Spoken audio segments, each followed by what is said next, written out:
participantes. Vamos a continuar con los temas del módulo de neonatología y nuevamente agradecida con el curso de preparación de alto rendimiento académico SEAM. Como ya me conocen, soy la doctora Jimena Vilca Yahuita, pues vamos a dar inicio al tema de trastorno del aparato digestivo. Bueno, como su nombre lo indica, vamos a hablar de los trastornos del aparato digestivo y el tema de hoy va a estar enfocado sobre todo a el tapón meconial, ileomeconial, peritonitis secundaria, tapón meconial, obstrucción intestinal, enfermedad, la enterocolitis necrotizante del recién nacido. Y como un tema aparte, vamos a hablar de la hiperbilirubinemia o ictericia neonatal, que es una patología frecuente. Como sabemos, todas las clases iniciamos con el caso clínico, entonces voy a leerles el caso clínico del día de hoy y al finalizar la charla, pues vamos a resolver todas las dudas respecto a este caso clínico. Tengo un recién nacido de 2 días de vida, es nacido a término de 38 semanas de gestación, ha sido obtenido por parto vaginal, se presenta en la consulta pediátrica por coloración amarilla de piel y mucosas, que ha sido por progresiva y que ha comenzado en el primer día de vida. El bebé al nacer tenía un peso de 3 kilos 200, tenía un buen historial prenatal, no tenía ningún factor de riesgo. La madre era del grupo ORH positiva y el padre ARH negativa. No se observan otros signos clínicos como fiebre, letargo o datos de dificultad respiratoria. La ictericia fue notada por los padres el segundo día de vida, empezó en cabeza y se ha extendido hasta tronco, lo que le da un Kramer 2. No hay ningún antecedente de hematoma, de sangrado durante la intervención quirúrgica o durante el parto, y el bebé pues se alimenta con lactancia materna exclusiva. Dentro de los datos de importancia, pues el niño para segundo día ya había perdido el 6% de su peso. Al examen físico, es un recién nacido, así como lo vemos, que está alerta, tiene buen tono, tiene una respuesta adecuada a todos los estímulos, y lo que sí nos llama la atención es la ictericia prominente tanto en cabeza como en parte superior del tronco. No se observa hepatomegalia ni esplenomegalia, el bebé tiene un buen llanto, la frecuencia cardíaca se encuentra en 140 latidos minuto. Se le toma exámenes de laboratorio de inmediato, donde llama la atención una bilirrubina total en 14 miligramos decilitro, a predominio de la indirecta, esta está en 13 miligramos decilitro y la directa en 1. El hemograma pues tiene una hemoglobina de 17 gramos decilitro, un hematocrito en 50%, las plaquetas están en 250.000 y el recuento de leucocitos está en 9.000. Resulta que la mamá tiene el grupo O positivo y el bebé es A positivo. Se le hace una prueba de Coombs y la prueba de Coombs directa resulta negativo, pues no tiene ningún estudio de imagen y con eso vamos a dar inicio a la charla del día de hoy. Bueno, vamos a empezar hablando de lo que es el ilio meconial, la peritonitis y la obstrucción intestinal. Dentro de las generalidades, es importante que ustedes sepan que el meconio, pues es la primera deposición que presentan todos los recién nacidos.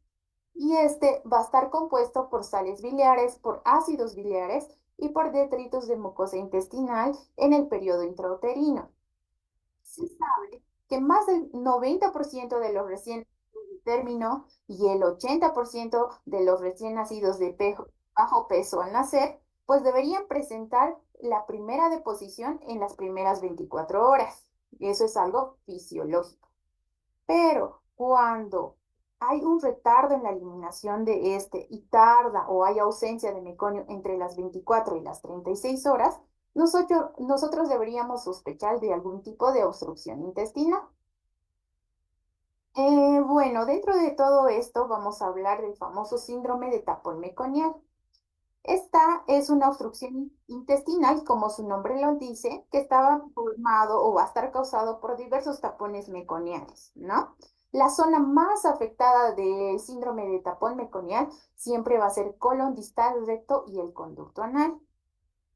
¿Cuál es la etiología? Se dice que la formación de estos tapones meconiales va a ser porque va a existir una disminución desproporcionada de agua en la luz intestinal, así como se ve en la imagen. Por tanto, estas son causa frecuente, es obstrucción intestinal intraútero, ¿no? Y también puede estar asociada a una peritonitis meconial que no esté relacionada con una fibrosis quística. Cuando hablamos de tapones meconiales, los tapones meconiales también pueden ser anorrectales y los tapones anorrectales pueden originar úlceras a nivel de la mucosa, pueden lograr que exista una erosión o un desgarro de la pared intestinal baja y finalmente puede lograr que exista una perforación intestinal. También se sabe que estos tapones meconiales en su mayoría van a estar asociados, y eso es pregunta de examen, ¿ok? Los tapones meconiales en un 40% están asociados a fibrosis quística, que es la FQ, y también en un 40% van a estar asociados a enfermedad de Hirschsprung.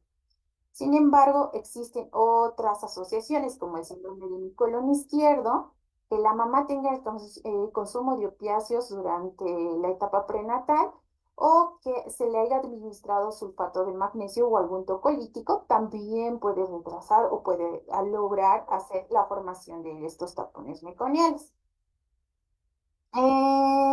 Se sabe que estos tapones meconiales, cuando ya estamos hablando en cuanto al enfoque de tratamiento, hasta el 30% pues van a tener una resolución espontánea. Como tratamiento inicial, se ha visto que nosotros deberíamos ponerle supositorios de glicerina. Incluso se ha visto en la literatura que se les puede hacer aplicaciones con sondas rectales, con algún tipo de solución isotónica, como es la solución fisiológica. Y en caso de que este tratamiento inicial no funcione, recién nos vamos al enema de gastrografía. Este enema se caracteriza porque va a ser una solución radiopaca, que va a ser hidrosoluble, que va a tener una alta osmolaridad, por eso va a ser hiperosmolar con meglumina, con polisulfato y con algún tipo de contraste yodado. Al ser hiperosmolar, su osmolaridad va a alcanzar a 1900 miliosmoles litro. Y esto nos ayuda a que podamos eliminar el mucoso y así lograr arrastrar líquido mayor rapidez a la luz intestinal. El riesgo de usar este tipo de enzima es que mi paciente se puede deshidratar, incluso podemos llegar a un choque hipovolémico. Es por eso que todos los pacientes que van a ser sometidos a este enema de gastrografín deberían estar monitorizados, ¿no? Y también tener una hoja de balances de ingresos y egresos. Una vez que se logra la eliminación de este tapón meconial, es importante realizar seguimiento de sospecha en todos estos recién nacidos, porque nuestra sospecha va a estar enfocada en que este niño puede tener FQ o, o la enfermedad de Hirschsprung. Bueno, ahora vamos a entrar a lo que es el hilio meconial o la impactación de meconio.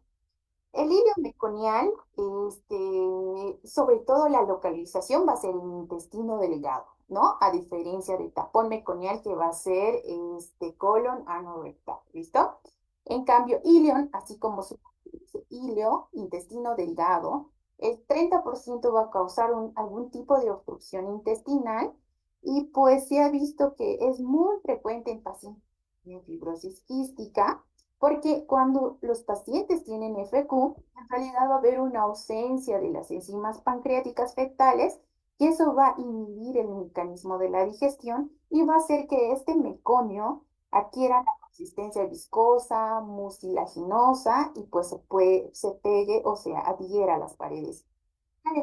Por ende, los pacientes que van a venir con equilibrio meconial van a estar así como se ve evidencia en la imagen, van a ser neonatos con obstrucción intestinal que puede tener perforación o puede ser perforación que va a tener una marcada distensión abdominal. Los niños pueden tener vómitos biliosos persistentes y pues evidente la ausencia de meconio en las primeras horas.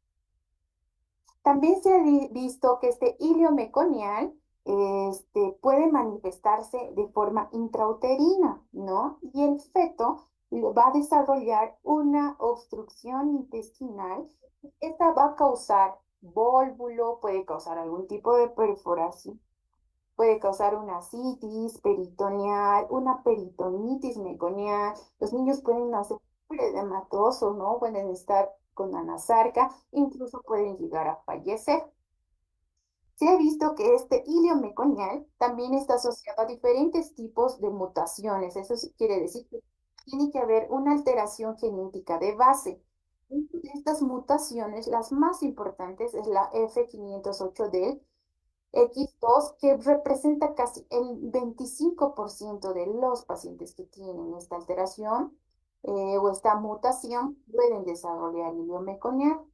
Y los pacientes que tienen esta misma mutación, más una fibrosis quística, el 17%.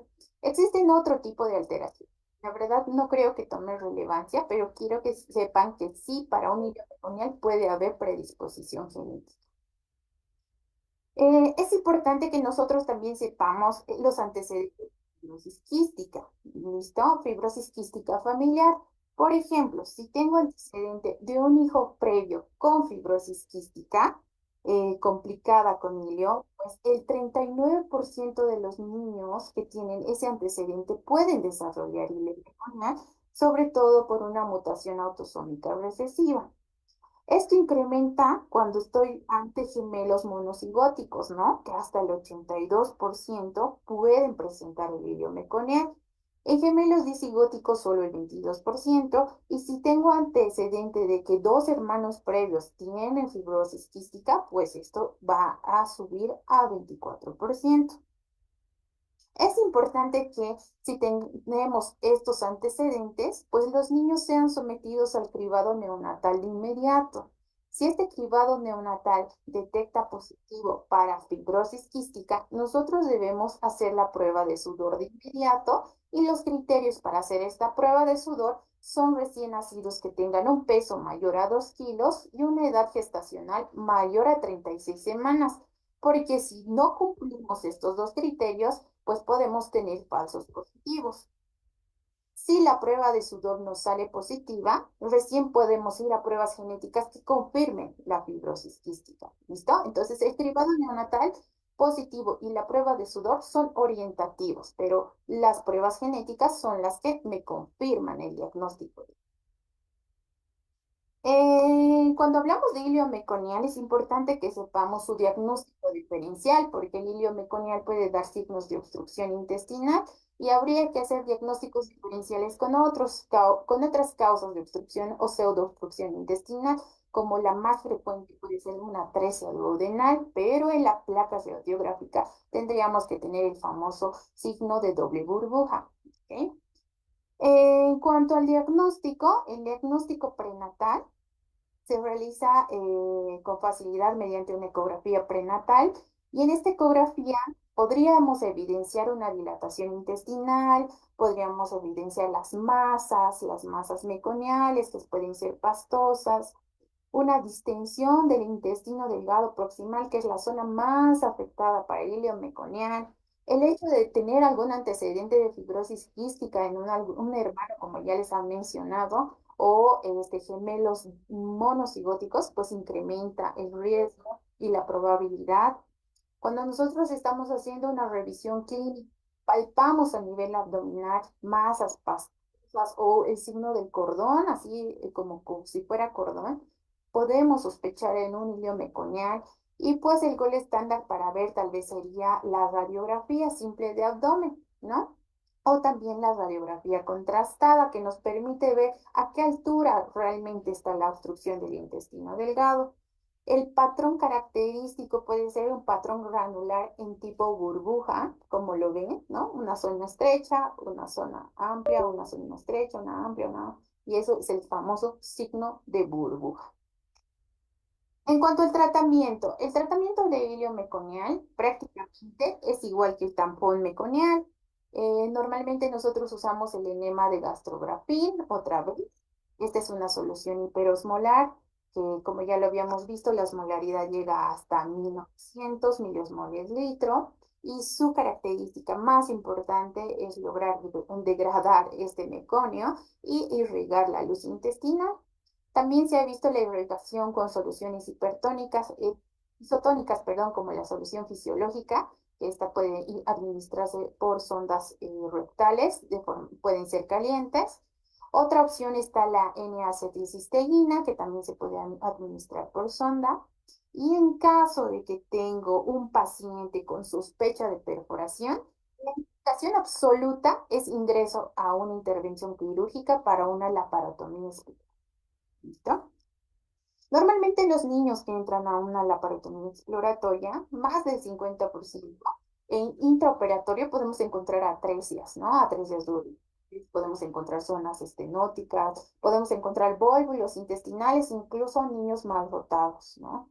Y pues algunos pacientes, por todos los defectos que ya se ha mencionado, pueden necesitar resecciones intestinales, enterostomías temporales, irrigaciones, realimentación distal. Entonces prácticamente estos niños se pueden complicar. Entonces, ¿cuál es el pronóstico del ilio meconial?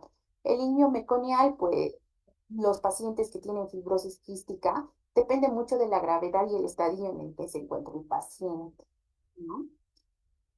Bueno, otro tema es la peritonitis meconial. ¿Qué es la peritonitis meconial o a qué se refiere? La peritonitis meconial va a ser un efecto secundario posterior a una perforación intestinal, ¿no? Significa que este hilio meconial o el tapón prácticamente ha causado una obstrucción y hemos logrado una perforación intestinal. Esta perforación puede presentarse intraútero o también puede presentarse después del nacimiento. Puede tener un cierre espontáneo o si no puede haber salida de cantidades pequeñas de meconio hacia la cavidad peritoneal. Normalmente es verse a una complicación del hilio meconial que ya habíamos visto en pacientes con antecedente de fibrosis quística, antecedentes de algún tipo de etapa meconial o algún tipo de obstrucción intestinal intraútero. Los casos graves, o sea, cuando son intraútero, nosotros los podemos determinar por medio de una ecografía prenatal. Entonces, en la ecografía prenatal podemos tener ascitis fetal, podemos tener el famoso polidramios. Normalmente cuando hablamos de polidramios decimos que tiene algún tipo de obstrucción en vía digestiva, ya sea alta, baja, y eso es la principal manifestación. Podemos tener dilatación intestinal, puede haber incluso calcificaciones intraabdominales. Los niños pueden nacer con edema generalizado, como es la fetal, sobre todo si está relacionado al tipo de alguna malformación genética o algún tipo de mutación. Pero también pueden existir casos leves, ¿no?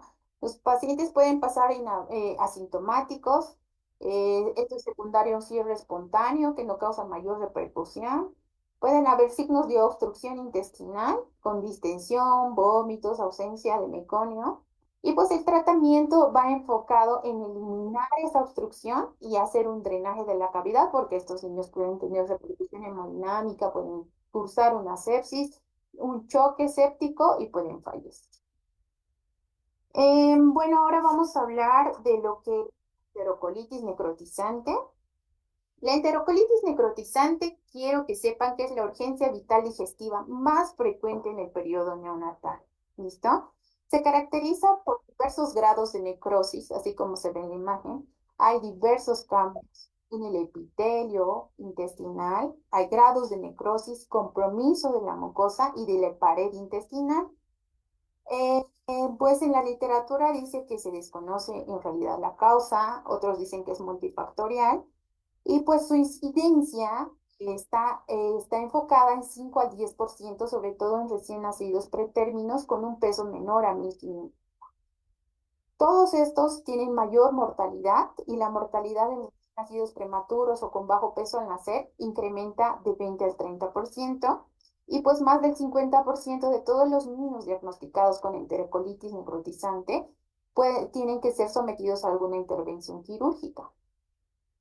La incidencia de la mortalidad siempre va a incrementar a menor edad gestacional y a menor peso al nacer. ¿Listo?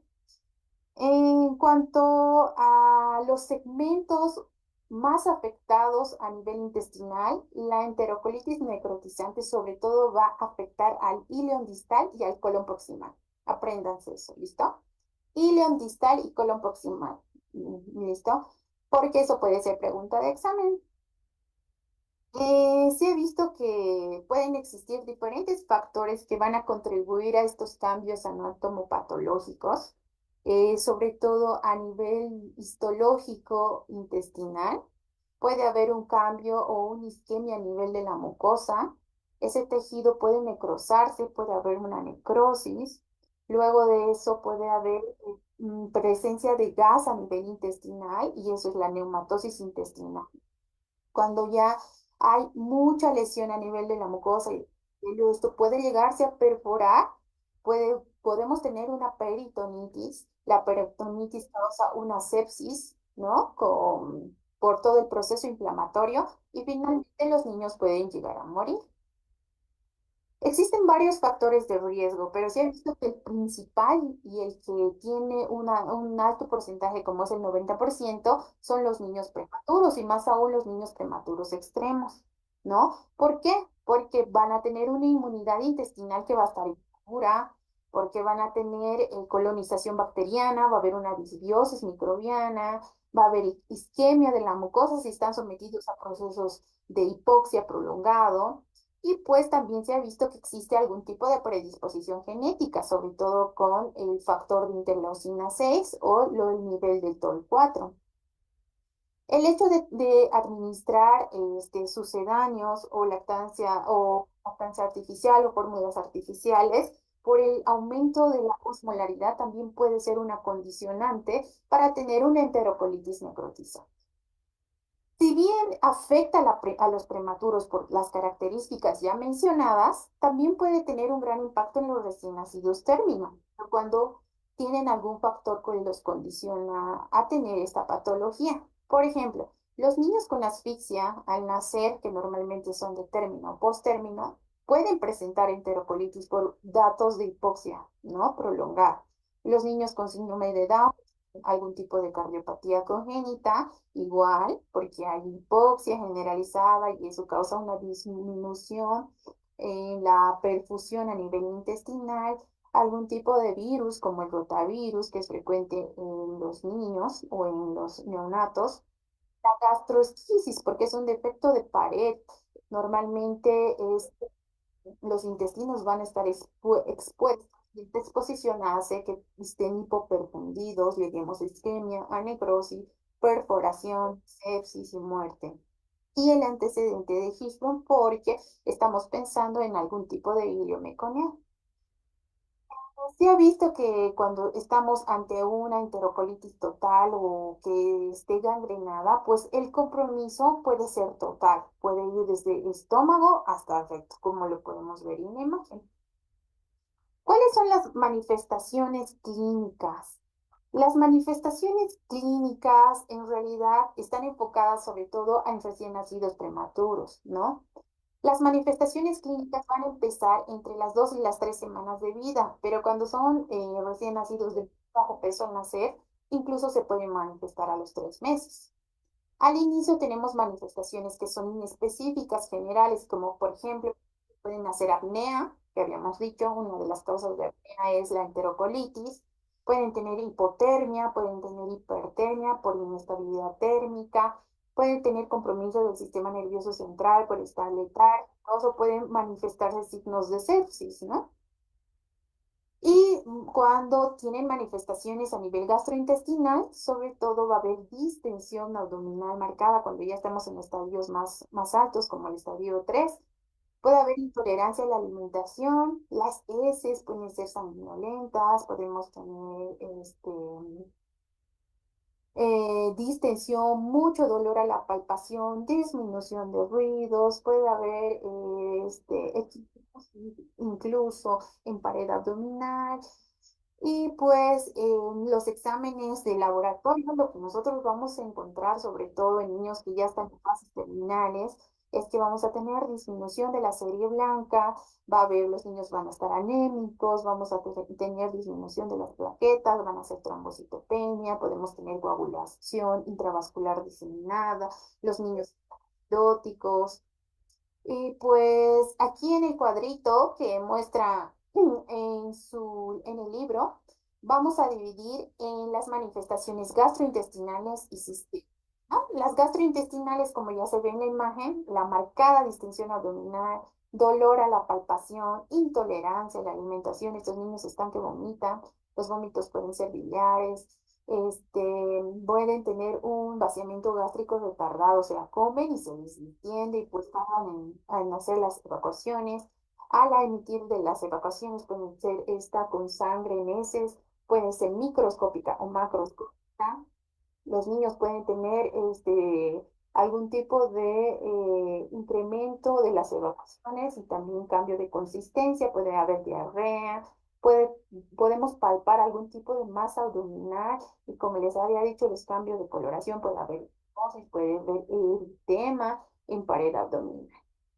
Los sistémicos, compromiso del sistema nervioso central, puede tener letargo, participan con apnea, pueden tener datos de dificultad respiratoria por restricción, pueden tener inestabilidad térmica, lucen muy enfermos, están acidóticos, puede haber acidosis metabólica como respiratoria, pueden tener hipoglicemias o hiperglicemias por el estrés, pueden tener hipoperfusión, llenado capilar prolongado, palidez, los pulsos pueden ser débiles, pueden estar oligúricos y esos son los signos característicos de un choque. Puede tener sangrados, sangrados por la narina, sangrado del tubo digestivo, importante porque están frente a una coagulopatía intravascular diseminada. Y pues nosotros le tomamos hemocultivos y los hemocultivos son positivos. Em, ¿Cuál es el diagnóstico? Y el diagnóstico sobre todo está enfocado en los recién nacidos prematuros extremos. Si tengo un recién nacido prematuro extremo y veo que luego estoy sospechando de una enterocolitis, entonces debo monitorizarlo, ¿no? El gol estándar para el diagnóstico de la enterocolitis sobre todo es la radiografía simple de abdomen. En ella podemos ver neumatosis intestinal, que es el aire que va a estar en las paredes intestinales y prácticamente si tengo neumatosis intestinal, entre 50 y el 75% me confirma el diagnóstico de enterocolitis. El signo de gravedad es que yo tenga gas en la porta, ¿no? Gas en vena porta, casi la mortalidad para estos niños es más del 90%. Y si tengo neumoperitoneo, entonces significa que tengo perforación de asa. ¿Listo? Necesito que se... Aquí les pongo una estrellita porque estas tres pueden ser pregunta de examen. ¿Listo? ¿Quién me confirma el diagnóstico? Neumatosis intestinal. Signo de mayor gravedad con alto riesgo de mortalidad, gas en vena porta. Y neumoperitoneo, pienso que es perforación. La perforación intestinal focal idiopática también se produce de forma espontánea. Se ha visto que esta va a estar relacionada con la administración de indometacina o algún tipo de corticoide postnatal, pues prácticamente como su nombre lo dice, es focal idiopática. ¿Listo? ¿Cuál es el tratamiento? El tratamiento de la enterocolitis, sobre todo, va a estar enfocado en instaurar un tratamiento rápido. Si yo estoy en un caso sospechoso o que yo tengo el diagnóstico ya confirmado, el tratamiento tiene que ser rápido y de inmediato. Debo empezar con medidas de soporte, ¿no? Medidas de soporte. El niño si está hipotérmico, hipertérmico, si está con acidosis, debo corregirlo, debo ver la temperatura, la glucosa, balances hídricos, signos vitales, debería estar monitorizado. Debo interrumpir o suspender la alimentación por el riesgo a perforación. Debo, si este paciente se estaba alimentando de forma normal, debo instalar una sonda nasogástrica para descompresión. Debo administrar soluciones intravenosas para mantener la eubolemia. Si estoy frente a datos de sepsis marcado, debo iniciar la cobertura antibiótica y pues debo prestar mucha atención a los problemas de datos de dificultad respiratoria. Si este paciente presenta marcados datos de dificultad respiratoria, ustedes ya saben valorar el Silverman y está con criterios de algún soporte ventilatorio, se debe actuar. Debo corregir todo desequilibrio hidroelectrolítico y también alguna alteración ácido-base. Es importante que todos los pacientes con diagnóstico de enterocolitis tengan radiografías abdominales seriadas. Estas radiografías deben ser en decúbito lateral para ver algún tipo de alteración durante el proceso de tratamiento, porque normalmente pueden perforarse. Pueden hacer neumoperitoneo, puede haber gas en vena porta, y pues esta monitorización tanto de radiografía como del perfil hematológico, los electrolitos y el ácido base, me permite hacer una clasificación de la enterocolitis y ver el riesgo, la gravedad y la intervención que yo debo hacer. Bueno, cuando ya tenemos una enterocolitis, lamentablemente que ha causado algún tipo de perforación, entonces nosotros el gol estándar es ingresar de inmediato a intervención quirúrgica para una laparotomía exploratoria y ver dónde realmente es la perforación, porque mientras no logremos encontrar el lugar del defecto y no logremos resolver, pues nuestro paciente va a empeorar, ¿no? Entonces existen indicaciones relativas, indicaciones absolutas para ingreso a quirófano. Las indicaciones relativas es que si yo tengo un deterioro clínico muy marcado en mi paciente, debería entrar a quirófano, incluso solo para hacer una laparotomía exploratoria. Y en las radiografías seriadas muestro una asa intestinal única, también debería ingresar. O si la pared abdominal está con eritema o equimosis, pues sí es un criterio para ingreso a quirófano. ¿Cuál es la indicación absoluta? Si yo tengo perforación de intestino y tengo neumoperitoneo en mis placas radiográficas, el paciente tiene que entrar de inmediato a intervención quirúrgica. ¿Y cuál es el momento óptimo para ingresar a una laparotomía exploratoria? Pues obviamente en una etapa de necrosis sí, porque ya hay cambio de mucosa y de epitelio intestinal, pero lo que deberíamos evitar es que se perfore y tengamos una peritonitis, porque eso sí va a tener mucho compromiso. También se ha visto dentro de otras alternativas de tratamiento quirúrgico el drenaje peritoneal primario, que en realidad consiste en entrar a una laparotomía exploratoria y crear un estoma en la región de la perforación. Se ha visto que el pronóstico del tratamiento quirúrgico o el ingreso a cirugía va a depender mucho del estado clínico de mi paciente. Muchas oportunidades los cirujanos pediatras enfocados a atención del recién nacido, cuando tenemos mucha inestabilidad. Por ejemplo, mi paciente está con hipotenso, con mucha repercusión hemodinámica, está sometido a ventilación, estamos manejando con dos aminas, ya ha tenido un choque refractario y todavía estamos con hidrocortisona más. Entonces, normalmente estos pacientes por la inestabilidad no los ingresan a quirófano, ¿no? Entonces, va a depender mucho del estado clínico del paciente y de la preferencia del cirujano para el ingreso al quirófano, aún así siendo una emergencia. ¿Cuál es el pronóstico? El pronóstico y la prevención de la enterocolitis. Prácticamente el 20 al 40% de los pacientes que hacen neumatosis intestinal no responden a tratamiento. Y el 20 al 50% lamentablemente llega a fallecer, ¿no? Después de que lo hemos sometido a este niño a intervención quirúrgica, así con todas sus complicaciones, podemos tener complicaciones precoces y complicaciones tardías posoperatorias. Dentro de las precoces, o sea, las que van a manifestarse de inmediato a las 24 o 48 horas, pueden ser infecciones de las heridas normalmente. Y eso es lo más frecuente. Estos niños están inmunodeprimidos, están con antibióticos y aún así por las múltiples invasiones que tienen o porque ha sido una cirugía no tan limpia, pueden hacer infecciones de las zonas operatorias, pueden haber dehiscencia de las suturas, pueden haber los problemas de los estomas, normalmente estos niños salen con estomas después de la perforación, entonces los estomas pueden dificultarse, puede haber dehiscencia de puente, pueden haber infecciones.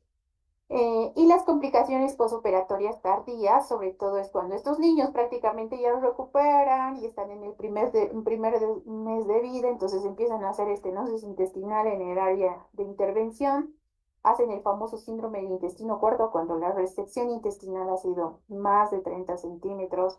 Estos niños tienen problema en la alimentación porque hacen síndrome de malabsorción, tienen un retraso en el crecimiento, pueden estar desnutridos. Dentro de las complicaciones tardías también está el uso de catéteres. Por ejemplo, estos niños están tan inestables que necesitan alguna vía central y esa vía central más de un mes pues causa problemas, causa infecciones. Por eso hay las infecciones nosocomiales y también puede, por el uso prolongado de nutrición parenteral, no se les reinicia de inmediato la nutrición enteral, pueden hacer la ictericia colestásica secundaria a nutrición parenteral. ¿Listo? ¿Cuál es la medida de prevención más importante o la estrategia de prevención más eficaz? Se ha visto que es la lactancia materna exclusiva, ¿no? Sin embargo, se sugiere que esta leche humana para los prematuros extremos pues no cubre las necesidades o los requerimientos. Es por eso que la leche humana se debería fortificar si los niños recién nacidos están estables. Se ha visto en otros estudios que el uso de probióticos, ya sea prebióticos o simbióticos, también podrían mejorar o podrían disminuir el riesgo de la enterocolitis. Sin embargo, pues este estudio recién está en proceso. ¿Listo? ¿Y cuáles son las contraindicaciones absolutas? El uso de inhibidores, ya, inhibidor de protones, o como el omeprazol, como la cisaprida. Entonces, todos estos, los inhibidores de secreción gástrica, que son gol estándar de tratamiento para los pacientes con enfermedad de reflujo, prácticamente en los neonatos está contraindicado. El uso de antibióticos de forma empírica también, ¿por qué? Porque disminuye la inmunidad y pues hace que haya mayor proliferación o disbiosis a nivel de la mucosa intestinal. Bueno, también hace referencia al uso de los biomarcadores, ¿no? ¿Cuál es el impacto que tienen los biomarcadores? En realidad, varios estudios han visto que nosotros, por medio de los biomarcadores, podemos hacer un diagnóstico precoz y podemos evitar complicaciones mortales en los niños que tienen enterocolitis. Por ejemplo, si nosotros vemos la proteína C reactiva, que es mayor del valor indicado, pensamos que estamos frente a un proceso inflamatorio, si tiene repercusión gastrointestinal, el uso de la proteína de unión a ácidos grasos, que es la IFAP en orina, la claudina 3, la calprotectina fecal, la silcarnitina, los marcadores inflamatorios como la interleucina 1 y la interleucina 8, signos tales como la frecuencia cardíaca, ¿no? Mi paciente no me está tolerando bien, empieza a distenderse, no ha evacuado en las últimas 24 horas, tiene vómitos, está taquicárdico, yo debería pensar que estoy frente a una enterocolitis. Y actualmente se ha visto la espectroscopía de infrarrojo cercano, que es el famoso NIRS, que se usa ya en las unidades de terapia natal. En realidad estos son como, imagínense un saturómetro, pero la saturación medida en cerebro, en abdomen y en riñones, ¿no? Entonces, cuando los pacientes neonatos están en un estado crítico, no solo es monitorizar la saturación pre y postductal y el corazón, sino también hay que ver la perfusión a nivel cerebral, la perfusión a nivel gástrico y a nivel de los riñoncitos para el impacto posterior que puede tener o algún tipo de intervención temprana que podríamos nosotros dar. Bueno, eso en cuanto a las patologías de tracto gastrointestinal. Ahora vamos a entrar a la ictericia neonatal. La ictericia neonatal, también llamada hiperbilirrubinemia neonatal, es el problema común en la etapa neonatal y se caracteriza, como se ve en la imagen, el incremento de las bilirrubinas, tanto la directa como la indirecta y la total. Se manifiesta con coloración amarillenta de piel y mucosas, ¿no? Y en realidad esta es de característica benigna en su mayoría. Cuando esta ictericia aparece después de las 48 horas y puede ser maligna si se presenta de forma precoz en las primeras 24 horas de vida.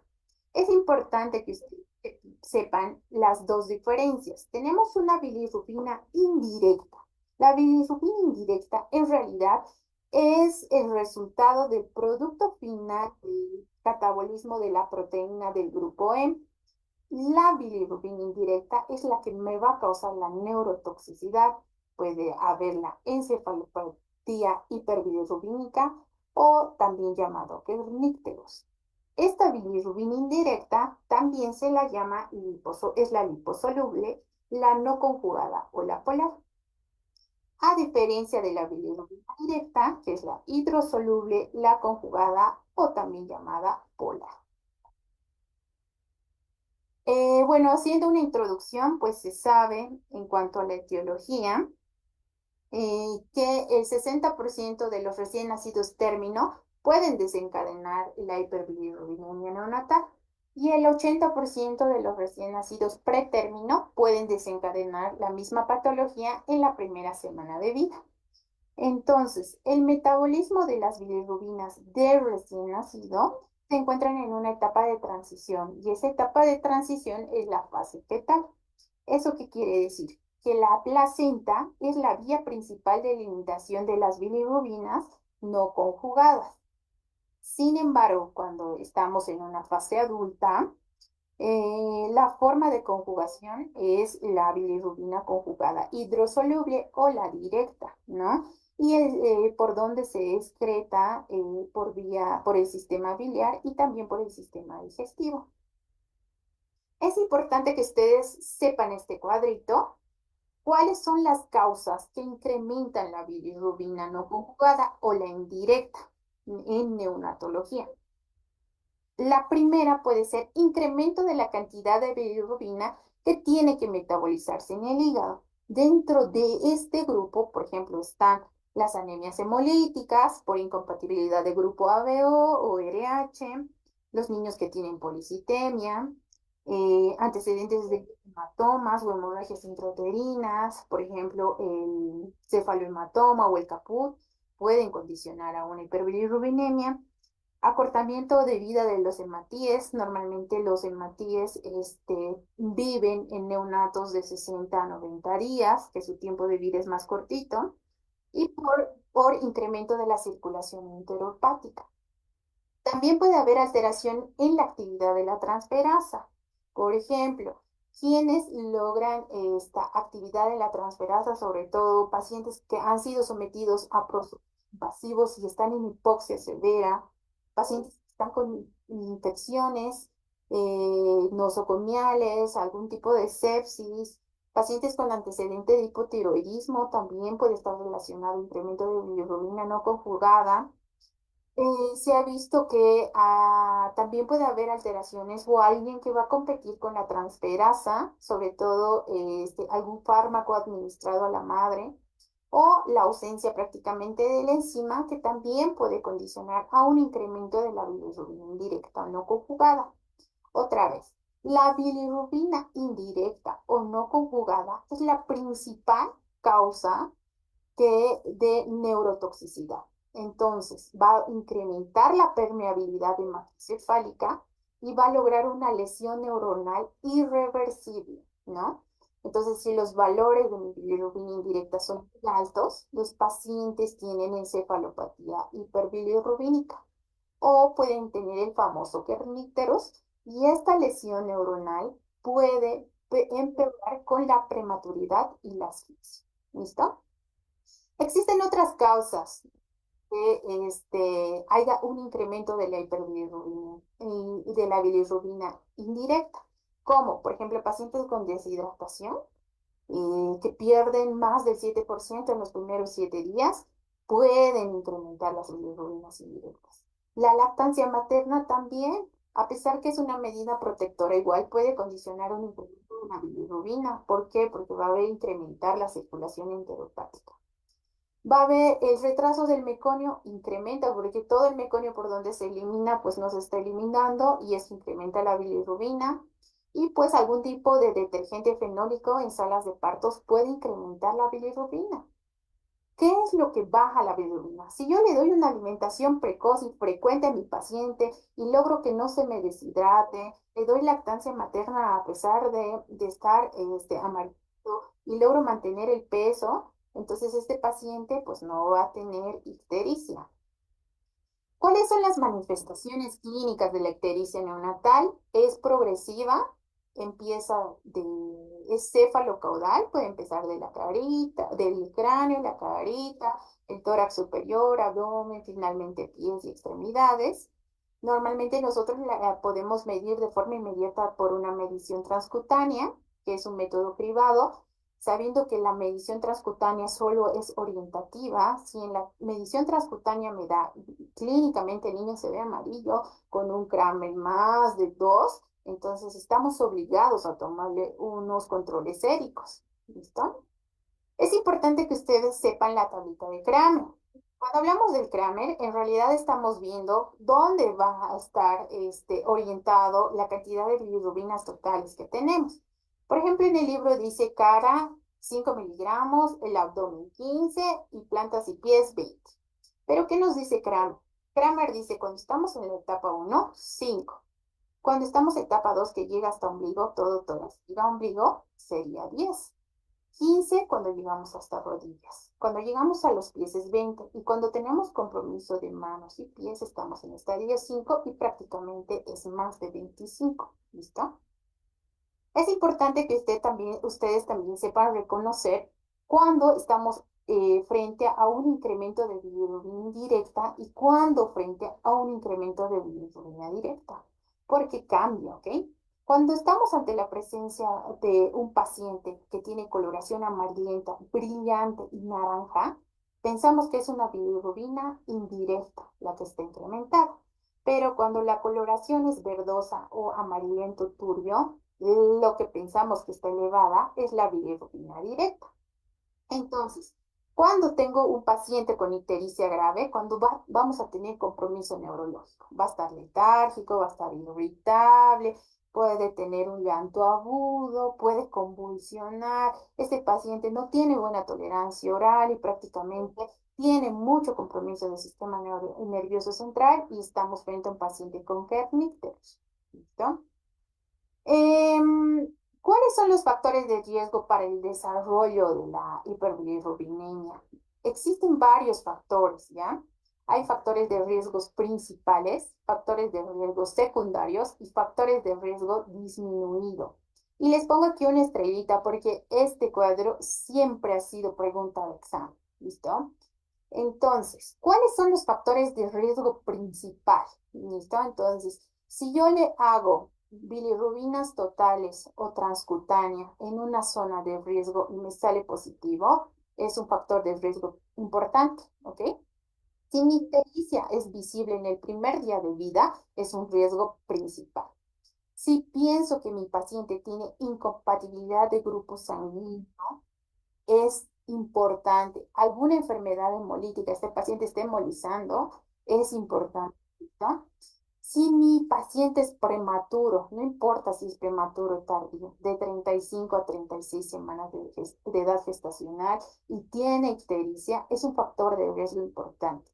Si tiene algún hermano mayor que recibió fototerapia, es importante. Si mi paciente tiene un cefalohematoma o hematomas importantes, esto va a ser hemólisis, entonces va a incrementar, va a haber destrucción de glóbulos rojos y va a aumentar la ictericia. ¿Listo? Si mi paciente, a pesar de estar con lactancia materna exclusiva, tiene pérdida excesiva de peso, eso quiere decir, me pierde más del 7%, en el caso clínico decía que en el segundo día tenía pérdida del 6%, entonces sí tenía evidentemente datos de deshidratación, ¿no? Y raza de Asia Oriental. Todos estos me hacen pensar que mi paciente está con factores elevados o riesgo principal para ser. Tengo factores de riesgo secundarios. Los factores de riesgo secundarios es que también, otra vez voy a tener bilirrubinas totales o la transcutánea que le voy a hacer, que está alta en la zona de riesgo intermedio. Mis pacientes van a ser ya de término de 35 a 38, de 37 a 38 semanas de edad gestacional. Va a haber una ictericia muy visible antes del alta y quiero que sepa, reconozca esta diferencia. En riesgo importante es hermano mayor que recibió fototerapia. En cambio, en riesgo secundario es hermano mayor con ictericia que no recibió fototerapia. Ahí muchas veces nos confundimos en las preguntas del examen. Nos pone, ¿cuál de todas es un factor de riesgo secundario? Y nos pone hermano mayor que recibió fototerapia, pues ese sería el excepto, ¿listo? Entonces, en factores de riesgo principal, hermano mayor que recibió fototerapia. En factores de riesgo secundario, solo hermano mayor que con ictericia. ¿Listo? Recién nacido macrosómico o hijo de madre diabética es importante. En factores de riesgo secundarios, el único el único acápite donde nombra la edad materna mayor a 25 años y el sexo masculino. ¿Cuándo es el riesgo disminuido? Cuando hago bilirrubinas o la bilirrubina transcutánea, una zona de riesgo bajo, cuando mis pacientes prácticamente son arriba de las 41 semanas, cuando tienen una alimentación exclusiva con biberón y cuando les doy alta hospitalaria después de las 72 horas. Entonces, volviendo a repasar la tablita, ¿qué cosas les podría hacer confundir en factores de riesgo principal, secundario y disminuido? Principal, prematuros, 35 a 36 semanas de edad gestacional, secundario 37 a 38 y riesgo disminuido 41 semanas. ¿Listo? Riesgo principal que mi hermano ha recibido fototerapia o el hermano del niño ha recibido fototerapia. Riesgo secundario que el hermano mayor solo ha tenido ictericia, pero no ha recibido fototerapia. ¿Listo? El riesgo secundario es el único que nombra edad materna y sexo masculino. ¿Listo? No se pueden confundir, ¿va? Es importante que ustedes también sepan, y también puede ser pregunta de examen, ¿cuál es la diferencia de tener una ictericia patológica con una ictericia fisiológica? La ictericia patológica, sobre todo, va a estar presente en las primeras 24 horas de vida. Nosotros el tratamiento lo debemos hacer de inmediato por el riesgo o compromiso del sistema nervioso central. Sobre todo estas van a ser diagnóstico diferencial, por ejemplo, con una eritroblastosis fetal, con una hemorragia interna, paciente con sepsis o con algún antecedente de alguna infección congénita, como el TORCH, ¿no? Toxoplasma, citomegalovirus, rubiola. Si estoy pensando en una ictericia patológica, lo primero que tienen que pensar es hemólisis. Mi paciente está hemolizando. ¿Listo? Y lo que esperamos encontrar es una bilirrubina sérica mayor a 0,5 miligramos de cilindro hora. ¿Listo? Los pacientes que hacen hemólisis por incompatibilidad de grupo, ya sea DO o RH, normalmente van a estar anémicos, van a estar con palidez mucocutánea. Cuando nosotros le tomamos los exámenes complementarios, va a haber incremento de los reticulocitos. Incluso pueden tener vísceras grandes como una hepatomegalia. Cuando nosotros hablamos de ictericia fisiológica, va a aparecer entre el segundo y tercer día de vida. Es fisiológica o puede ser alguna patología grave, no siempre es fisiológica cuando aparece después de las 48 horas. Hay que pensar en una ictericia neumolítica como Krüger-Najar, pacientes con policitemia, sobre todo aquellos que hemos tenido un pinzamiento umbilical tardío, pueden hacer policitemia. La lactancia materna, les había dicho, la sepsis, sobre todo los niños que hacen infección de tracto urinario, a la primera semana empiezan a hacer hipertermes y se vuelven amarillos, ¿no? Están con sepsis.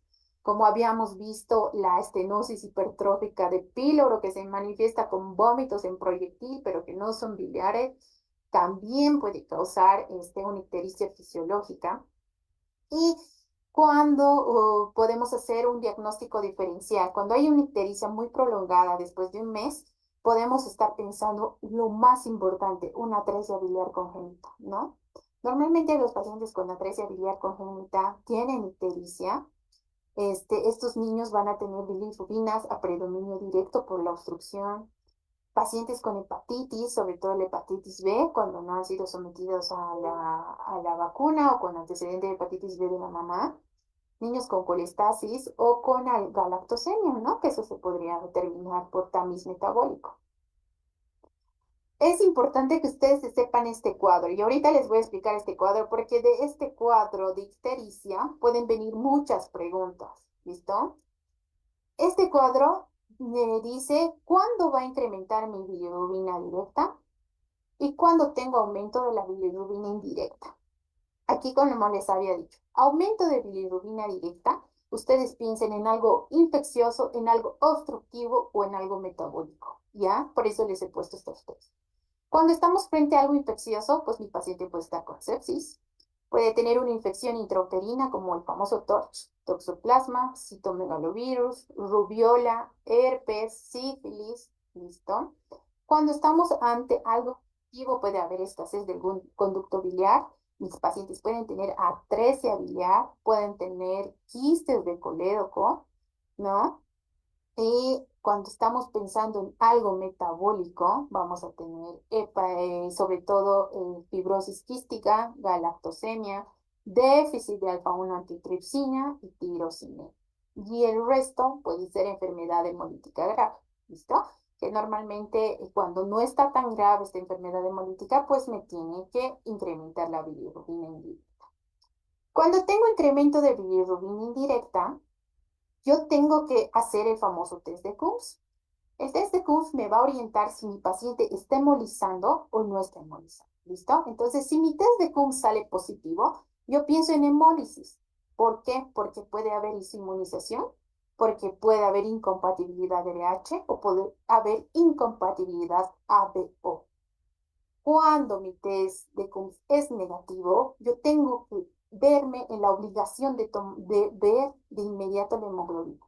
Si mi hemoglobina está elevada, pues mi paciente puede tener policitemia y sobre todo el retraso del pensamiento del cordón en niños con muy bajo peso al nacer. Pueden ser pacientes gemelares y puede haber una transfusión intergemelar o una transfusión materno-fetal. Cuando la hemoglobina es normal a baja, lo que tengo que hacer es el recuento de leucocitos. Si este se va a ver incrementado, nosotros deberíamos ver la morfología de los eritrocitos, ¿no? Y la morfología de los eritrocitos me hace pensar en alguna malformación en cuanto a morfología de estos, como por ejemplo la esferocitosis, la eritocitosis, las pignocitosis y los hematíes fragmentados. Cuando tengo recuento leucocitario normal, tengo que ver otras causas como hemorragia encapsulada, aumento de la circulación enteropática que puede ser por lactancia materna, pacientes con hipoxia prolongada como una asfixia neonatal, un aporte calórico inadecuado, pacientes con restricción y otras patologías que van a impactar directamente a los hepatocitos que puede ser síndrome de Gilbert, síndrome de Down, el hipotiroidismo, la lactancia materna y el famoso síndrome de Klinger-Nash. He visto que en sus preguntas del examen les ponen síndrome de Gilbert. ¿Qué es el síndrome de Gilbert? Es la deficiencia o inactivación de la enzima glucoroniltransferasa. ¿Listo? Entonces, si se aprenden este cuadrito, yo creo que de este cuadro pueden salir muchas preguntas del tema de ictericia neonata. Es importante que ustedes sepan cuándo va a incrementarse la directa, cuándo va a incrementarse la indirecta, cuando estoy frente a indirecta, siempre CUMS. Si mi CUMS es positivo, está hemolizando. Y si mi CUMS es negativo, tengo que ver otras causas, sobre todo policitemia, ¿no? Por incremento de los glóbulos rojos y el hematocrito, y con recuento leucocitario, malformaciones morfológicas de los glóbulos rojos, causas inespecíficas que creo que no les van a entrar a menos que les entre coagulopatía intravascular diseminada, y causas de una ictericia prolongada directamente por alteración a nivel hepático o alguna inactivación de alguna enzima. Bueno, ¿cuál es el diagnóstico? El diagnóstico prácticamente de inicio es clínico, ¿no? Tenemos que hacer una evaluación completa de los recién nacidos con ictericia. Los exámenes a tomar siempre son estos. No podemos tomar o enfocarnos solos en bilirrubinas. Tenemos que ver la hemoglobina por la clasificación, el hematocrito, los reticulocitos es importante, si nos sale más al 2%, pensamos que estamos memorizando. El grupo de sangre de la madre y del producto es importante. El CUMS también es importante para pensar la hemólisis y el frotis sanguíneo es importante para ver la morfología de los glóbulos rojos. Si tengo una ictericia en el primer día de vida, es patológica en la mayoría. Como les he explicado, hay que pensar en hemólisis. Y si pienso en hemólisis, tengo que tomar hemoglobina, tengo que hacer el frotis, tengo que tomar las bilirrubinas, el grupo sanguíneo y la prueba de CUMS. Al mismo tiempo, si mi paciente tiene alguna hemorragia, también si tiene algún síndrome de insuficiencia hepática o alguna infección, también son criterios de tomar. Si tengo un paciente con ictericia que requiere fototerapia por hemólisis, por torcho, por las causas que sean, tengo que tomar lo mismo de control y seguimiento, sobre todo hemoglobina y bilirrubinas. Cuando tengo un paciente con hiperbilirrubinemia a predominio directo o conjugado, tengo que pensar atresias, obstrucciones, ¿no ve? Atresia biliar, causa de colestasis, síndrome de insuficiencia hepática y pues aparte de todo lo mencionado, tengo que pedir enzimas hepáticas, tengo que pedir factores de coagulación, glucosa, amonio, lactato, hay que pedir hemocultivos, si estoy sospechando en sepsis, PCR como un proceso inflamatorio y todo CMV o todo lo que implique el TORCH. También les pongo esta otra tabla y esta tabla también considero que es re importante para que ustedes sepan diferenciar la ictericia.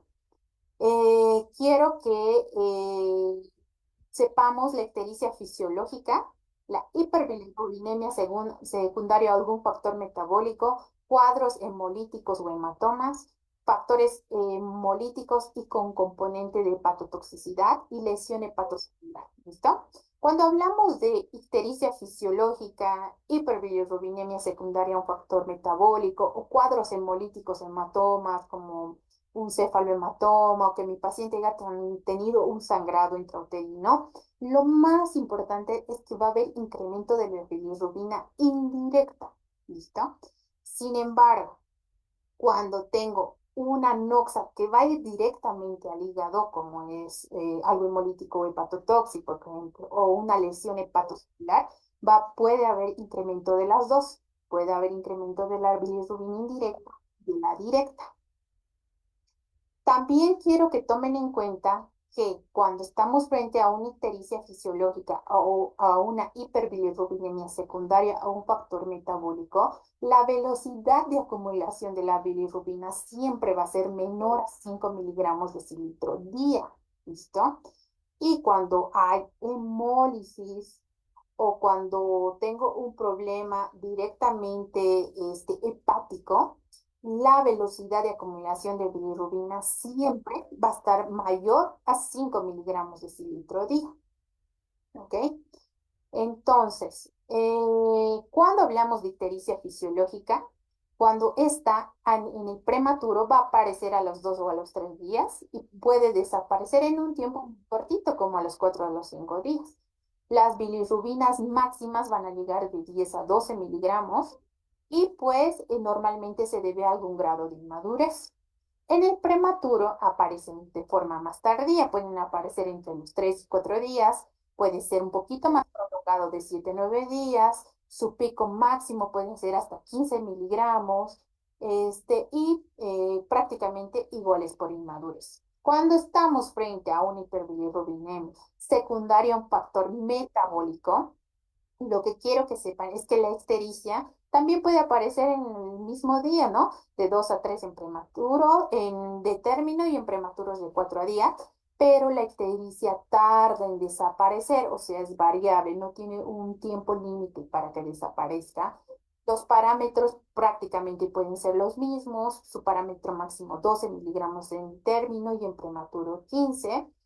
Y los factores de secundarios, algún factor metabólico, puede ser hipoxia, los niños pueden estar con déficit de carbohidratos, puede haber alguna insuficiencia hormonal, el síndrome de Gilbert, algún factor genético como el síndrome de Crigler-Najjar o factores como la vitamina K o la novobiosina. Cuando estamos frente a cuadros hemolíticos, la que se va a incrementar va a ser igual a indirecta. La ictericia en hemólisis, que es algo patológico, aparece en las primeras 24 de horas y cuando va a desaparecer, pues es variable.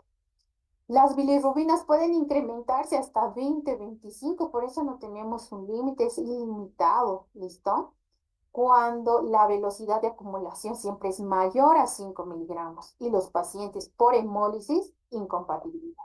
RH, ABO o algún cuadro hemolítico congénito, por ejemplo, las esferocitosis, fármacos, pignocitosis, algún tipo de hemorragia encapsulada, los hematomas pueden hacer hemólisis. ¿Listo? Ahora, cuando tenemos componente hepatotóxico más hemolítico, lo que se eleva es indirecta y directa, puede aparecer en las primeras 24, desaparece, es variable, podemos alcanzar picos muy altos y sobre todo esto, este componente va a ser infeccioso, ya sea bacteriano, puede ser por una hepatitis, una toxoplasmosis, incluso citomegalovirus, todo lo que está implicado con el TORCH puede tener un impacto directamente en el hígado. Y alguna lesión hepatocelular, como por ejemplo la atresia biliar, donde nuestro predominio es bilirrubina directa. Habitualmente puede aparecer entre los 2 y los 3 días, puede durar más de semanas, tarda en desaparecer, la bilirrubina puede ser muy alta y pues la velocidad de acumulación también es variable, ¿listo? Puede haber colestasis familiar, pacientes con galactosemia, algún tipo de hepatitis, ya sea la B o la C, o algún tipo de infección. Entonces, de aquí, de esta tabla, lo que quiero que aprendan es cuándo se eleva la indirecta, cuándo se eleva la indirecta y la directa, la velocidad de acumulación de bilirrubina, ya sea en estas tres primeras que es menor a 5 o en estas que es mayor a 5 y las causas más importantes. ¿Listo? Entonces, de esta tabla igual pueden venir muchísimas preguntas. ¿Listo? Eh, También se ha visto que la ictericia está asociada a la lactancia materna. El 2% de los alimentados con leche materna presentan ictericia después del 7.º día de vida. La ictericia asociada a la lactancia materna puede llegar a tener un incremento de las bilirrubinas y las bilirrubinas séricas pueden registrarse de 10 a 30 miligramos de cilitro entre la segunda y la tercera semana de vida después de tener alimentación con lactancia materna exclusiva. Se ha visto que lo que nosotros debemos enfocarnos es a continuar la lactancia materna. Y a pesar de que la lactancia materna pueda condicionar a la ictericia, pues prácticamente esta tiende a desaparecer. Sobre todo la lactancia materna implica para la ictericia porque va a haber implicación sobre la beta-glucuronidasa y va a incrementar la circulación enteropática. El tratamiento, pues, es fototerapia. Se ha visto que los pacientes que toman lactancia materna, a pesar de tomar la lactancia materna y estar con ictericia, pues no causa ninguna repercusión neurológica. Aquí se ha hecho un estudio de niños que lactancia materna y niños que han recibido alimentación con biberón y se ha visto que pues ambas van a tener el número de neonatos más elevados, sobre todo los alimentados con biberón y pues que mejora la bilirrubina en los alimentados con biberón, pero siempre se recomienda la lactancia materna exclusiva. Ahora vamos a ver qué es el kernicterus o la encefalopatía bilirrubínica. Esta se la caracteriza como un síndrome neurológico por depósitos de bilirrubina indirecta, ¿listo? Pues de que les pregunten, causa de kernicterus, bilirrubina directa, indirecta, total, todas menos una, entonces siempre es indirecta, ¿no? ¿Dónde va a afectar? Sobre todo a los ganglios basales y al núcleo del tronco del encéfalo. Es para que tener esta afección, normalmente deberíamos tener una bilirrubina total sérica mayor a 20 miligramos de cilitro. Y esto va a condicionar a que nuestros pacientes están en un periodo de inmadurez. ¿Listo? Mientras los recién nacidos sean prematuros, tienen mayor riesgo a tener ictericia y mayor impacto a nivel del sistema nervioso central. ¿Ok? Entonces, ¿cuándo se va a presentar este kerníteros o este compromiso del sistema nervioso central? Cuando tenemos recién nacidos de término, pues suele presentarse a los 2 o a los 5 días. Y cuando son prematuritos, hasta los 7 días. Y esto también ha sido pregunta de examen, ¿listo? Entonces, ¿cómo se va a manifestar de inicio? Mis pacientes están letárgicos, pueden tener, o están muy irritables, tienen un llanto muy agudo, no responden al medio o a su entorno, tienen rechazo a la alimentación y pues pueden perder el reflejo de moro, ¿no? Y esta tabla necesito que se memoricen porque también he visto que en diferentes años he entrado como pregunta de examen. ¿Cuáles son las características clínicas de la encefalopatía hiperbilirrubínica? Existen dos formas, la forma aguda y la forma crónica. La forma aguda está dividido en fases, ¿listo? La fase uno, la fase 2 y la fase 3. La fase uno es en las primeras 24 y 48 horas. Mi paciente va a tener una succión débil, va a estar estuporoso, va a estar hipotónico, incluso puede llegar a convulsiones. ¿Listo? La fase 2 se va a presentar a mediados de la primera semana. Eso que quiere decir en el día 4 o 5. Estos niños ya de lo que estaban hipotónicos van a estar hipertónicos, ¿no? Va a haber hipertonía de los músculos extensores, pueden estar en posición de opistótonos, pueden haber retrocolis, que es tortícolis de la cabeza hacia atrás, y pueden presentar fiebre. En la fase 3, que es después de la primera semana, los niños pueden, lo único que tienen es hipertonía. Lo que diferencia a la fase 2 y a la fase 3 es que la fase 2 solo va a tener hipertonía de los músculos extensores y la fase 3 se va a caracterizar netamente por hipertonía. ¿Listo? Cuando hablamos de la fase crónica o de la forma crónica, es cuando existen manifestaciones después del primer año o después, en el primer año o después del primer año. En el primer año, los niños, después de su fase de hipertonía, pueden estar hipotónicos, puede haber un reflejo tendinoso profundo que pueden estar exaltados, puede haber retraso en la adquisición de alguna habilidad motora para la edad que tiene y puede haber reflejo tónico cervicales. Y después del primer año puede haber coriatetosis, balismo, temblor, mirada hacia arriba, hipoacusia neurosensorial. Entonces, la pregunta, yo creo, o sea, de las que he analizado, todo está en base al el tono del paciente. Entonces, hipertonía de músculos extensores, fase 3, solo hipertonía, primer año hipotonía y después del primer año coriatetosis, balismo y temblores.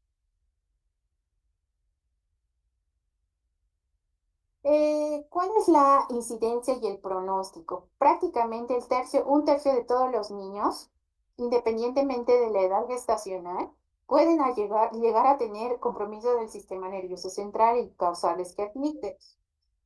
Sobre todo ante la presencia de algún tipo de enfermedad hemolítica que no ha sido tratada de forma oportuna, como incompatibilidad de grupo BO, grupo RH.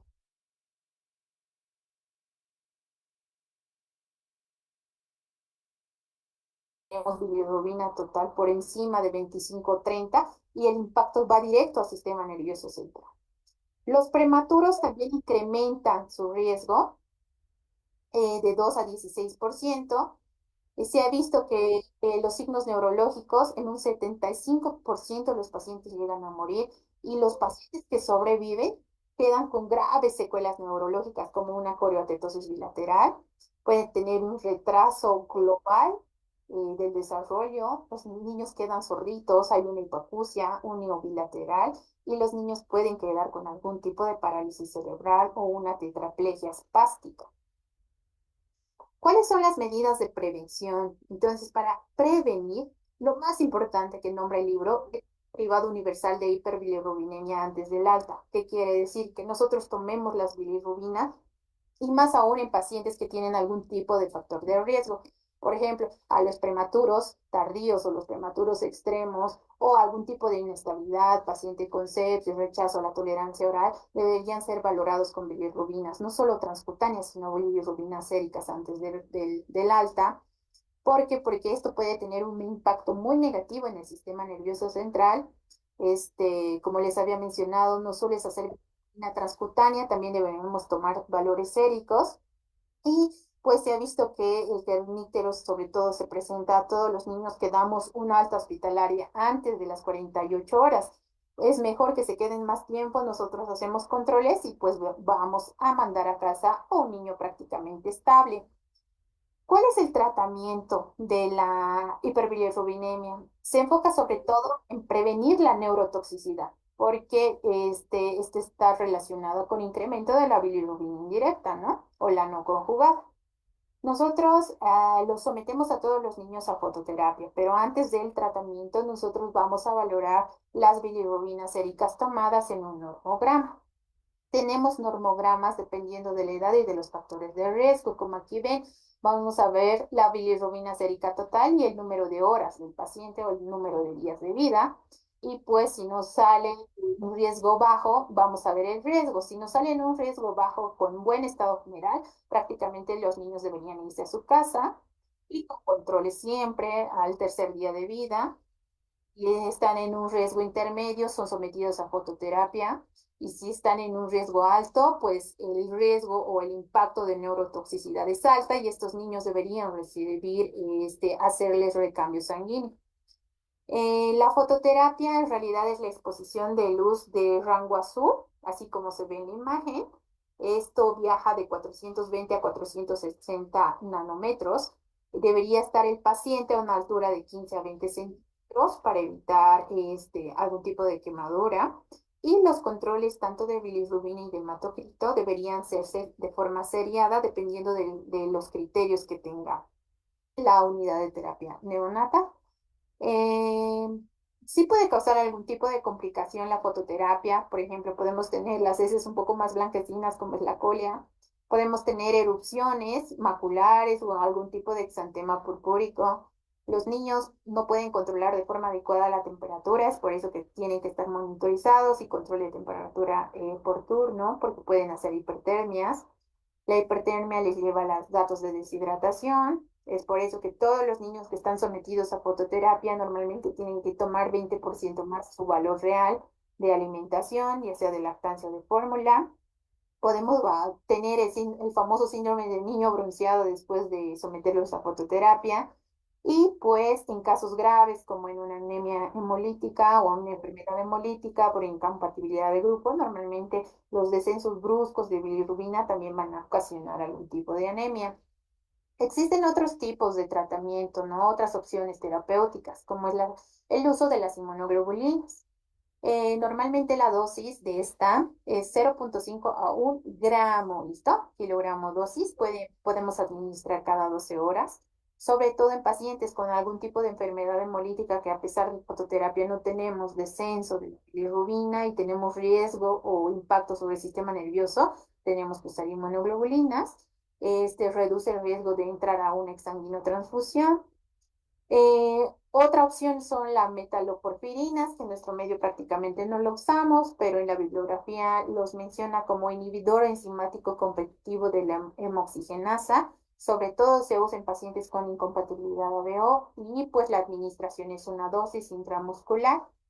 Y la exsanguinotransfusión, que es un criterio absoluto. Si mi paciente llega con muchos datos neurológicos, está convulsionando, está ictérico, tiene letargo y tengo bilirrubinas por encima de 20 miligramos de cilindro más si es prematuro, si tengo acidosis metabólica y si tengo proteínas debajo de 3, indicación absoluta exsanguinotransfusión, que es el recambio doble de sangre que nosotros les hacemos a los niños. Normalmente les ponemos alicuotas. Las alicuotas son, produzco una pequeña porción de sangre y saco, ¿no? Este niño tiene que estar en la unidad de terapia intensiva neonatal, tiene que estar monitorizado. Nosotros debemos hacer monitorización de electrolitos, de gases, durante todo el procedimiento por el riesgo a tener hipocalcemia y una parada cardíaca. También pueden debutar con hipoglicemia. Es por eso que cada 100 ml de cada licuota nosotros ponemos gluconato de calcio. Y pues es la indicación absoluta en caso de una encefalopatía hipóxica. ¿Listo? Bueno, creo que eso ha sido el tema de hoy. Eh, Ahora sí vamos a empezar con las preguntas. Denme un segundo, voy a tomar agua. Bueno, ahí va la pregunta número 1. ¿Cuál es el tiempo que podría demorar en presentar deposiciones un neonato para indicar la posible presencia de una obstrucción intestinal?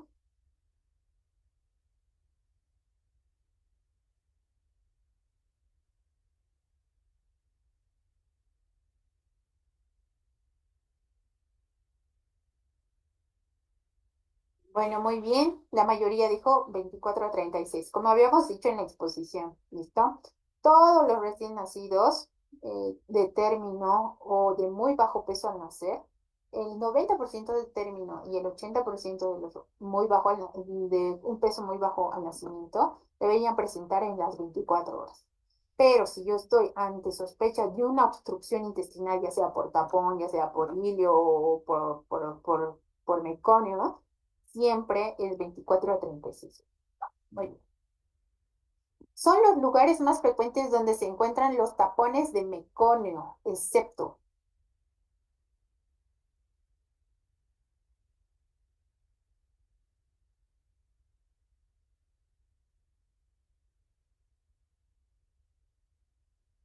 Muy bien. Excepto, siempre tapón meconial es vía digestiva baja, lo más bajo, ¿listo? Colon distal, recto y conducto anal. Excepto píloro. Píloro no tiene nada que ver con el tema, ¿listo? ¿Qué tipo de solución se utiliza para realizar la evacuación de tapón de meconio cuando el supositorio de glicerina y la irrigación con solución isotónica han fallado? Eso, muy súper. Entonces, gastrografín es el enema gastrografín, que es una solución hiperosmolar. La osmolaridad va de 1900 milismoles litro y su función principal es llevar agua a la luz intestinal. Cuando pongo este enema, mi paciente tiene que estar monitorizado porque puede presentar deshidratación o choque hipovolémico. Muy bien. 4. ¿Qué enfermedad se asocia frecuentemente con diagnóstico de iliomeconía?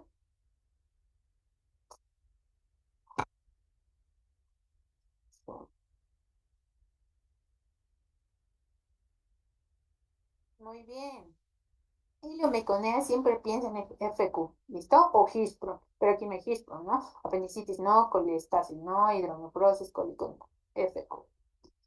¿Cuál es la enfermedad considerada la urgencia digestiva más frecuente en la etapa neonatal? No se pueden confundir, ¿ah?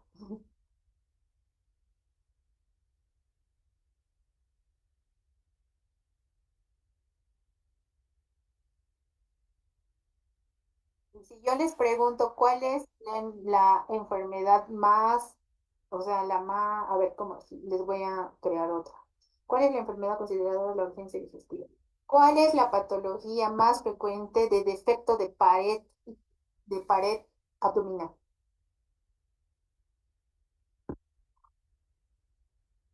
Pared abdominal. Bueno, este es, enfermedad, ¿no? Está bien. Pero si yo les pusiera en la pregunta cuál es el defecto más frecuente de pared abdominal, no de urgencia digestiva, gastrosquisis. Muy bien.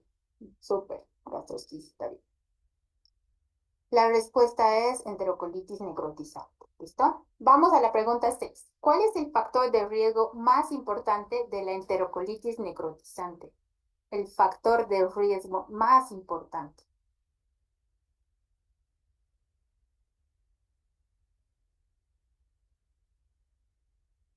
Muy bien, ¿listo?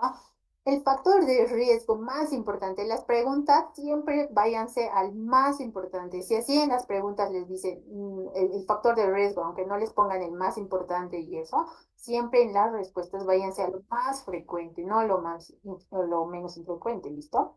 Entonces, prematuridad es lo más frecuente en recién nacidos de término, si es asfixia, si es síndrome de Down, si es gastrosquisis y esto, ¿listo? Un signo de gravedad de la enterocolitis es la presencia de signo de gravedad de la enterocolitis.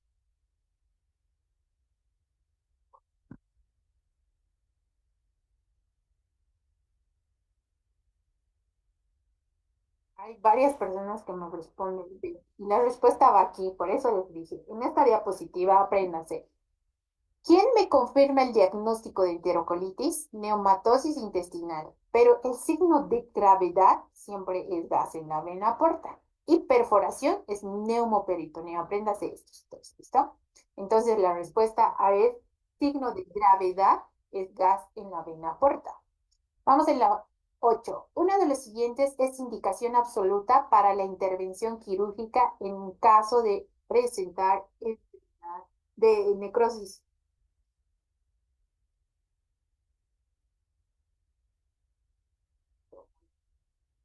Deterioro clínico no, porque es un criterio relativo, ¿listo?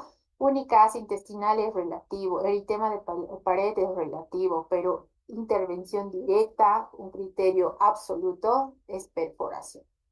Muy bien. 9. Los indicativos de encefalopatía causada por bilirrubinemia en neonatos suele presentarse.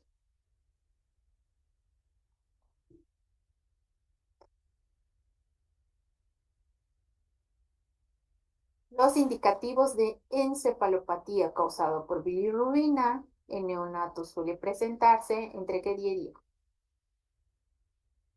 Bien, muy bien, muy bien. Ahí hay uno que respondió eh, segundo y quinto día, doctora, pero en recién nacidos de término y en prematuros. Muy bien, y aquí va la respuesta, ¿no?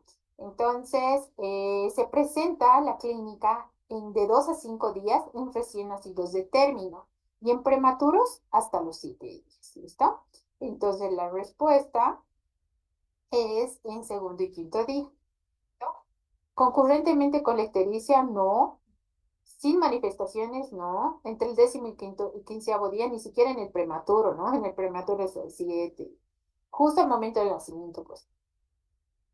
Vamos con la pregunta número 10. Los indicadores de encefalopatía causada por bilirrubinemia en neonatos suele presentarse, prácticamente es la misma pregunta.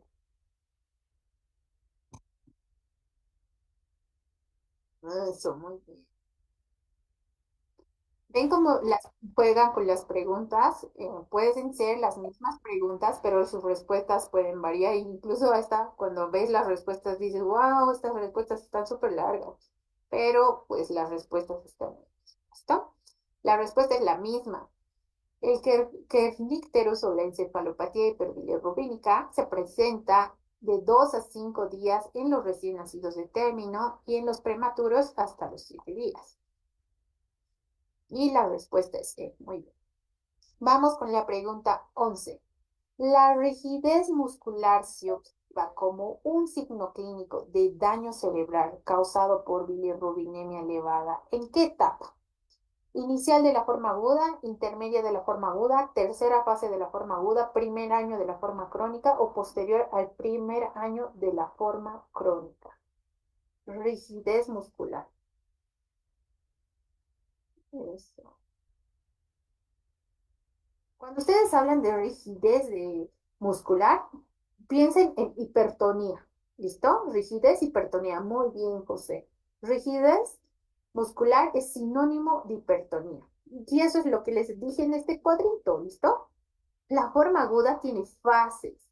Fase uno, fase 2, fase 3. 1, 24 a 48 horas a mediados de la primera y después de la primera. ¿Listo? Fase 3, hipertonía.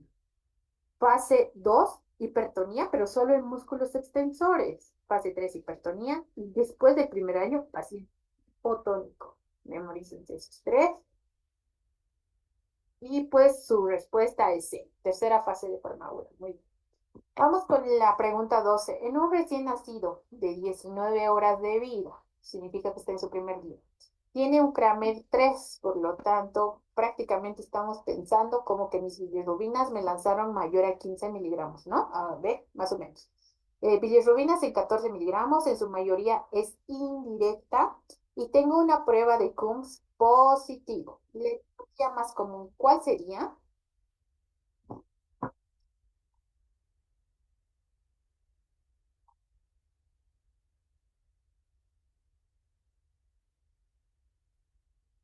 Muy bien. ¿Ve? Y esta pregunta, por eso se las volví a meter, es por este cuadro. De este cuadro pueden sacar muchas preguntas de ictericia. Incluso este cuadro es el único cuadro que puede entrar para el examen, ¿listo? Memorícense este cuadro.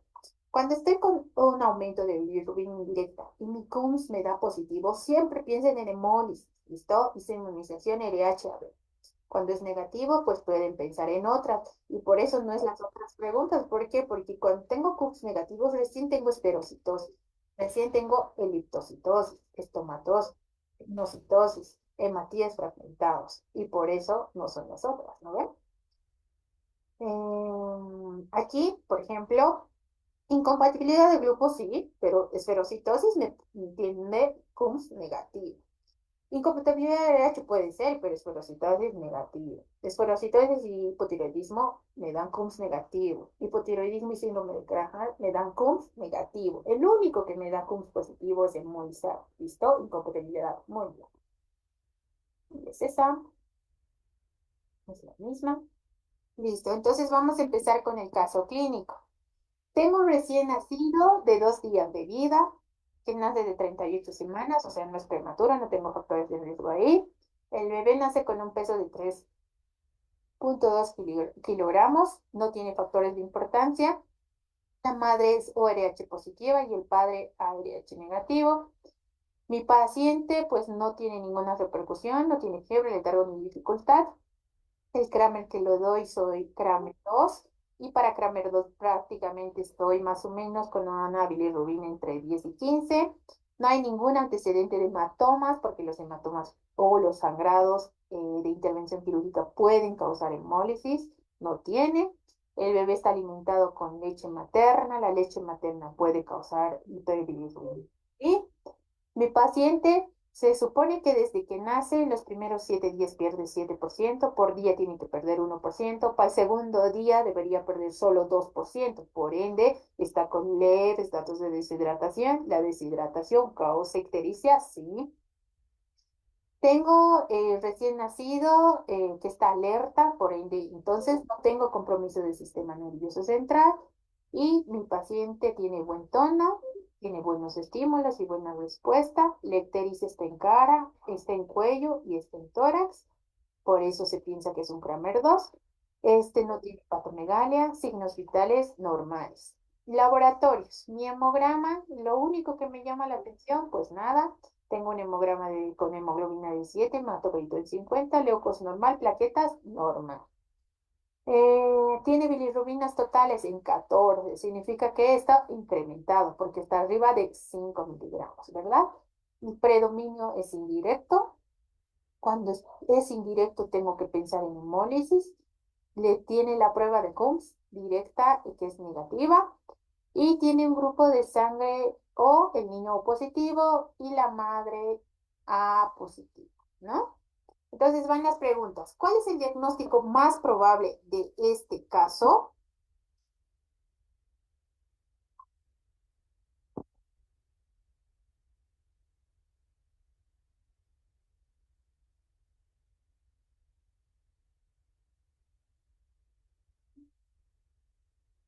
Hay muchos que me dicen, ah, ¿por qué?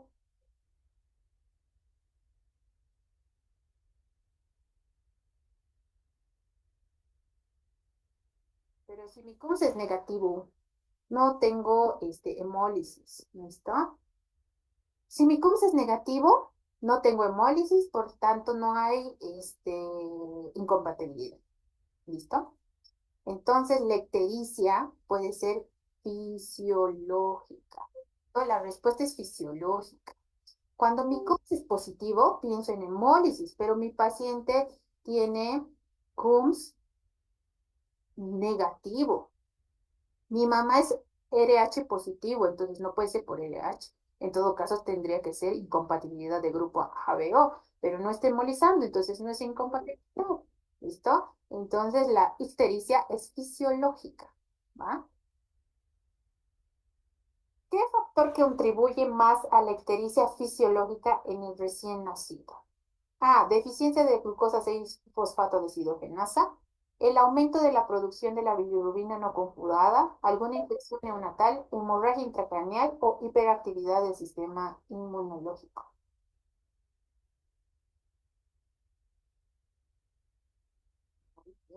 Cuando estamos hablando de ictericia fisiológica, siempre piensen que la bilirrubina indirecta es la que se eleva. ¿Listo?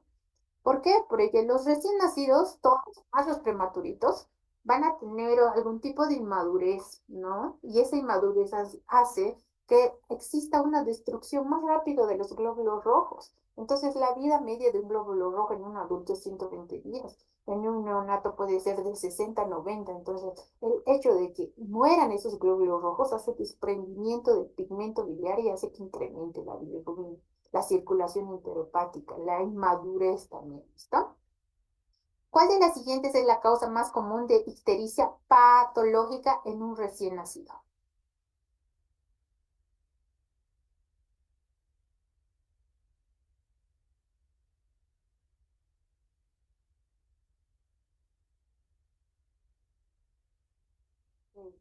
Cuando ustedes estén enfocados o les pregunte ictericia patológica, ustedes piensen siempre primeras 24 horas embolizando, ¿no? O alguna patología grave.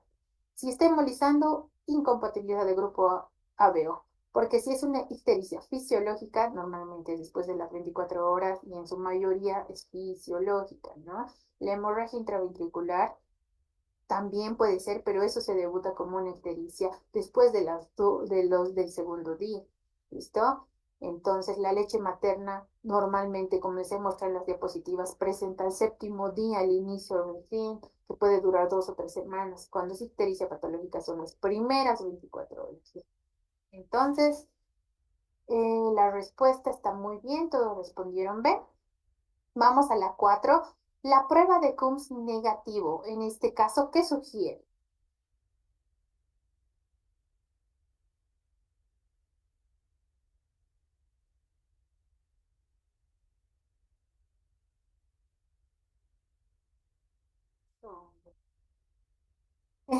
Todos respondieron muy bien. Coombs negativos que no está hemolizando. No existe hemólisis inmunológica por anticuerpos maternos. ¿Listo?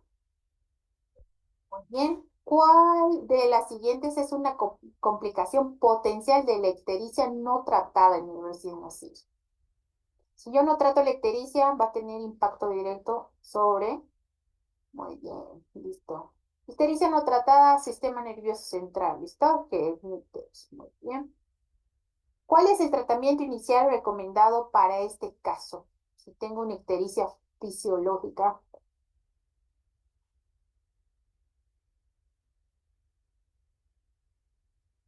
Muy bien, fototerapia.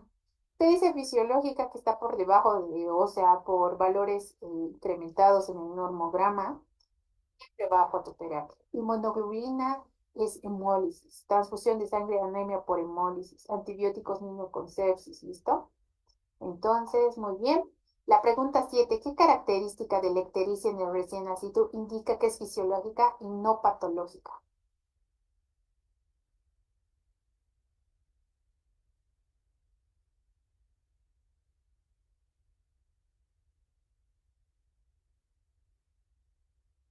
¿Qué característica de la ictericia en el recién nacido indica que es fisiológica y no patológica? Eso. Lean bien la pregunta antes de responder. ¿Listo? Hay muchos que me respondieron a la ictericia, como les he dicho, la diferencia de fisiológica con patológica es que la patológica aparece siempre en las primeras 24 horas y es hemólisis. ¿Listo?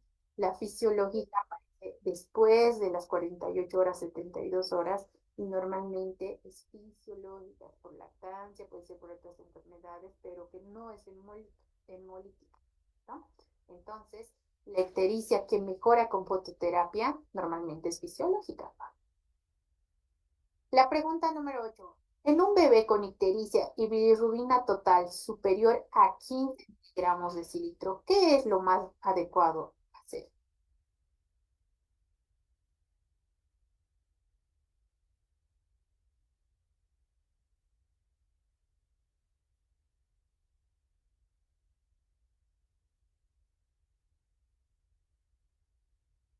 No, muy bien. Todos los niños que tengan bilirrubina por arriba de 15, así no tengamos el normograma, métanlos a foto de inmediato, ¿listo? Porque este niño puede seguir subiendo la bilirrubina y podemos causar gran impacto a nivel del sistema nervioso central. Vamos con la pregunta 9. ¿Qué factor no está asociado con un mayor riesgo de ictericia patológica en el recién nacido? ¿Qué factor no está asociado con un mayor riesgo de ictericia patológica en el recién nacido?